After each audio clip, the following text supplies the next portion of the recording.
Esta carrera nos deja con un panorama completamente diferente para el campeonato. Todo se definió gracias a la estrategia efectiva de algunos de sus corredores. Vamos al resumen con todo lo importante que sucedió en el Gran Premio de Mónaco.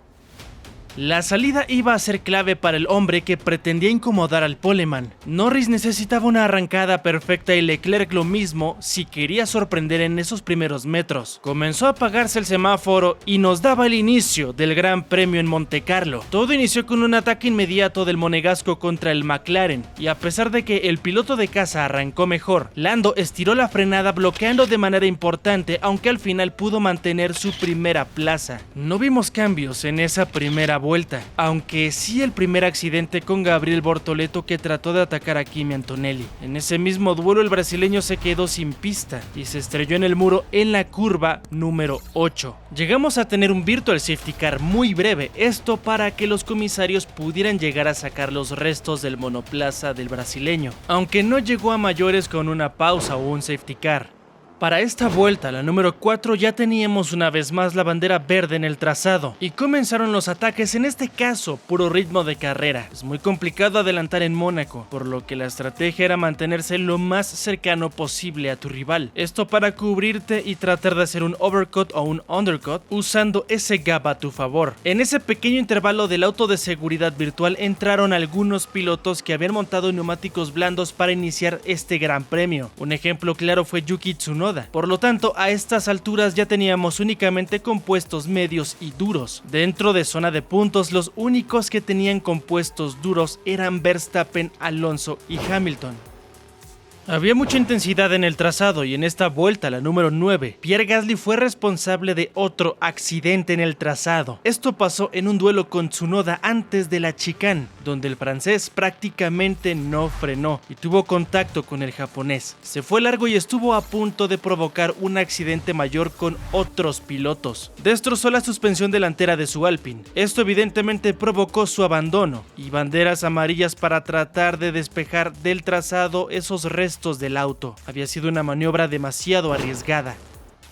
Seguimos con la actividad. Muchos de los pilotos ya habían hecho su primera detención, pero hablando de la primera parada de los pilotos que estaban dentro del top 5, Hamilton entró en este momento a boxes, intentando el undercut en contra de quienes iban a entrar unas vueltas después. Al final de este giro ingresó también Norris, en un momento clave para Ferrari y Leclerc si querían quedarse con el liderato de la competencia. Debían de reaccionar con una buena estrategia para poder ejecutar un overcut. Para el giro 21, McLaren llamó a Piastri para intentar el undercut en contra de Leclerc. Necesitaban una detención efectiva, aunque, desgraciadamente para Oscar, fueron lentos, tardando 3.8 segundos. Algo muy costoso para el desarrollo de su carrera, en especial por la gran oportunidad que habían tenido ahí. Seguimos adelante en la competencia giro 22. Ferrari decidió dejar más tiempo afuera a Leclerc y al final de este giro llamaron a Charles ingresando al pit stop para el cambio rápido y lo hicieron con mucha eficiencia, 2 segundos, aunque no fue suficiente para quedar por delante de Norris. Existió una ventaja estratégica por parte del equipo Papaya para este momento. El MSL39 estaba girando mucho más rápido antes de que ingresara el monegasco. Giro 25, Max Verstappen se mantenía en pista. Aprovechando esos neumáticos de compuesto duro podía estirar más ese primer stint, permanecer más tiempo en pista que sus rivales, aunque estaban viendo cómo se complicaba su carrera. Esto se debía principalmente a que vuelta a vuelta estaba perdiendo terreno en contra de quienes ya habían ingresado. El objetivo era el overcut contra Piastri y ese rango se estaba borrando poco a poco. El australiano se estaba recuperando perfectamente, siendo más veloz con esos neumáticos más frescos. Era una pelea intensa por ese último lugar del podio. Llegamos a la vuelta 28. Al final de este giro Verstappen ingresó a pits, pero la ventaja al final se la llevó Oscar cuando el neerlandés salió del pit lane. El australiano ya estaba a 4 segundos por delante. Ya no había ese duelo directo en el trazado. Estiraron demasiado esa entrada a los boxes y no funcionó. Ahora solamente tenía la posibilidad de explotar un poco más ese juego de neumáticos medios que había montado, tratando de recortar esa diferencia. El orden para este momento era Norris, Leclerc, Piastri, Verstappen, Hamilton, Alonso, Hadjar, Albon, Ocon y Lawson. Llegamos así al giro 38. El tráfico que provocaban los pilotos doblados estaba siendo clave para este momento, porque provocaba que muchos perdieran tiempo afectando las estrategias. A pesar de que se hacen presentes las banderas azules, evidentemente es complicado poder hacerse a un lado en un circuito tan estrecho. Esto también fue un poco provocado por esas dos entradas obligadas a los boxes. Los pilotos querían ingresar rápidamente, poder pensar a llegar al final con el último stint, por lo que entraban anticipadamente y perdían mucho tiempo. Muchos de ellos ya tenían una vuelta de diferencia para esta instancia, a comparación de los líderes evidentemente. Llegamos a la 41, un punto donde la carrera se asentó en pura administración para los corredores. Eran muchas peleas, pero a puro ritmo de carrera. En la cima Leclerc estaba a 5 segundos de Norris y llegaban las órdenes para incrementar ese gap. Además, siempre estaba esa gran posibilidad de que llegara un accidente que lo cambiara todo. Panorama para un safety car o virtual safety car. Para ese top 5 que estaba en la cima todavía quedaba pendiente una parada más. Vuelta 44. Para este momento los únicos que no habían ejecutado ninguna entrada a los boxes eran Sainz, Antonelli y Russell. Estaban arriesgando demasiado con ese plan, en especial por las vueltas que quedaban por delante. Williams en particular estaba teniendo una estrategia que digamos fue un poco polémica. Tanto Sainz como Albon estaban ejecutando un tapón, por llamarlo de alguna manera. Los dos corredores iban uno detrás del otro. Entonces es cuando uno ralentizaba, el otro incrementaba el ritmo para escudarse con el tiempo de entrada a los boxes, creando un espacio de más de 20 segundos, lo que le daba una parada gratis a quien estuviera por delante de estos dos FW46. Estrategia brillante o una conducción que ensucia este gran premio, coméntalo en la parte de abajo, porque de hecho esta situación llegó a colmar la paciencia de Russell, pero no me voy a adelantar. Llegamos a la 49 y en este giro Piastri hizo su segunda parada. Esta vez un gran trabajo de los mecánicos con una detención de 2.3 segundos. Una vuelta después, Leclerc también ejecutaba su último cambio para tratar de realizar el undercut en contra de Norris. Lando contraatacó y se quedó por delante con mucha comodidad. Eso sucedió solamente una vuelta después, aunque Verstappen se quedó fuera esperando alguna otra oportunidad. Una pausa, bandera roja, bandera amarilla, safety car. Red Bull necesitaba arriesgar si quería pensar en la victoria.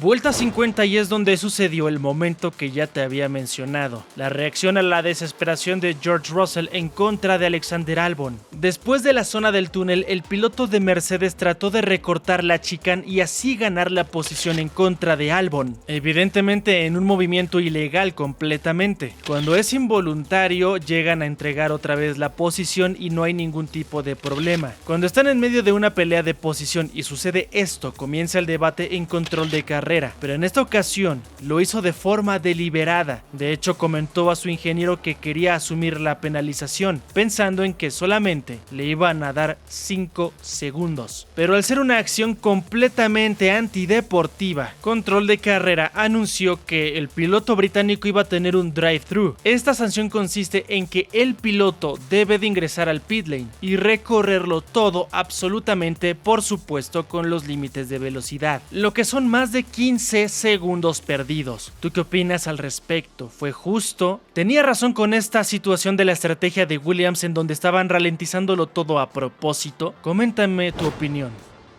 Seguimos adelante y en esta ocasión a las 57, Ferrari realizó la última detención de Hamilton con un cambio efectivo. Salió en esa misma posición en la que ingresó, una quinta plaza. El británico ya tenía ganancia de 2 posiciones porque había comenzado séptimo. Estaba haciendo una buena carrera para él, pero pensar en algo más ya era muy complicado.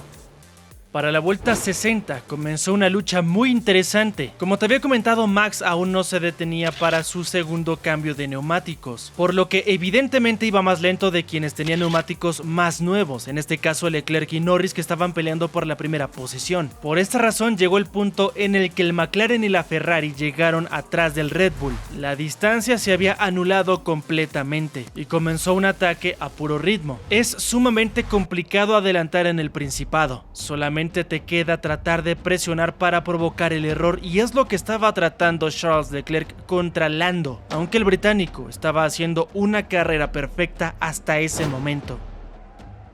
Seguimos adelante, vuelta 77 y nunca llegó esa oportunidad que esperó Max Verstappen. Para esta vuelta ingresó a los boxes para su último cambio de compuestos, cayó a la cuarta plaza por delante de Lewis Hamilton. Y de hecho para ese momento hasta el final no vimos ningún cambio. Lando Norris fue el primer piloto que pasó por la línea de meta en cuanto se hizo presente la bandera a cuadros. Una gran exhibición por parte del británico. Una vez más McLaren se hacía con la victoria en el Principado. Un escenario histórico para una de las organizaciones que llegó a dominar en sus años de gloria en los 80 y ahora en la Fórmula 1 moderna conseguía replicarlo. Charles Leclerc terminó segundo con un sabor completamente agridulce. Al principio no llegó a tener el ritmo suficiente y después, cuando tuvo la oportunidad, no pudo concretar el adelantamiento en un circuito que es muy complicado. El piloto de Ferrari tuvo que conformarse con un segundo puesto en casa. Oscar Piastri conseguía